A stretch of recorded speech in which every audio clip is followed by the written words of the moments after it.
Have you ever noticed how the news feels like it's describing two completely different worlds when it comes to China? On one side, you hear about a collapsing economy, terrible pollution, and a threat to global peace. But on the other side, if you actually look at the data or talk to someone who has recently stepped off a plane in Shanghai, you see a high-tech, highly efficient, and incredibly safe society that seems to be living in the year 2050. It's confusing, right? If a country is as bad or broken as we are often told, how did they manage to lift 800 million people out of poverty in just a few decades? How did they become the world leader in electric cars and green energy? The truth is, there is a massive gap between the media China and the real China. And it's time we talk about why that gap exists and how it's being intentionally maintained. Before we dive into the economics, we have to look at a very recent and disturbing trend: the misinformation industry. Not long ago, news broke about coordinated smear campaigns coming out of places like Japan. It turns out there are actual jobs created just to spread hatred and fake news about China on social media. We're talking about troll farms using AI to generate photos of fake disasters or editing videos to make Chinese cities look like miserable places. Why do they do this? Because it works. In Japan, for example, a huge majority of the public has never actually visited China. Their only source of information is the screen in their hand. If you feed people a constant diet of China is a threat or China is dirty, they will believe it, even if they've never seen it for themselves. It's a form of cognitive warfare. If you can't beat a neighbor in economic competition, you try to ruin their reputation so that your own public stays scared and compliant. Now, let's look at the numbers, because numbers don't have a political agenda. Most people look at nominal GDP, where the US is still number one. But economists often prefer GDP PPP, which stands for Purchasing Power Parity. Think of it this way. If $1 buys you a bottle of water in New York, but $1 buys you 4 bottles of water in Beijing, your money goes much further in China. When you measure the economy this way, China actually surpassed the US years ago. They have more real wealth to build bridges, fund schools, and develop technology. When people say the Chinese government is evil or incompetent, they struggle to explain the 800 million people. That is nearly 3 times the entire population of the United States.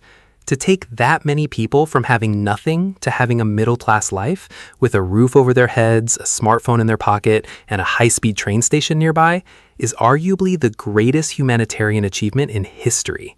If the system was purely bad, it simply wouldn't be able to deliver those kinds of results for its people. Let's talk about the dirty and polluted myth. 20 years ago, yes, China had a serious smog problem because they were the world's factory. They were making all the cheap plastic stuff the West wanted. But fast forward to today, and China has pulled off the fastest green energy transition in history. They aren't just participating in the electric vehicle revolution. They are the ones driving the bus. If you walk down a street in a major Chinese city today, it is surprisingly quiet. Why? Because a huge percentage of the cars, buses, and delivery scooters are electric. While Western car companies are still trying to figure out how to make an affordable EV, Chinese brands like BYD are already selling them globally. Not only that, China installs more solar panels and wind turbines than the rest of the world combined. They realize that energy security is the key to the future, and they are winning that race, while the rest of the world still pictures them as a coal-burning chimney. This brings us to the infrastructure gap. This is where the comparison gets really embarrassing for the West. In China, you can travel from Beijing to Shanghai, a distance of about 1,300 kilometers, in roughly 4 hours on a high-speed train that is so smooth a coin won't tip over on its edge while the train is moving at 350 kilometers per hour. Meanwhile, in the United States or parts of Europe, that same trip would take you double or triple the time on aging tracks that feel like they haven't been updated since the 1970s. It's not just trains either. It's the 5G networks that actually work in the middle of a subway tunnel, the automated ports where robots move shipping containers with zero human intervention, and the smart cities where you can pay for everything with your face or a QR code. When people from the West visit China for the first time, they often experience a culture shock, not because things are backward, but because they feel like they've traveled forward in time. So why do we keep hearing about no human rights and no freedom? This is where the cultural definitions clash. In the West, we define freedom as the right to vote for a political party or the right to protest.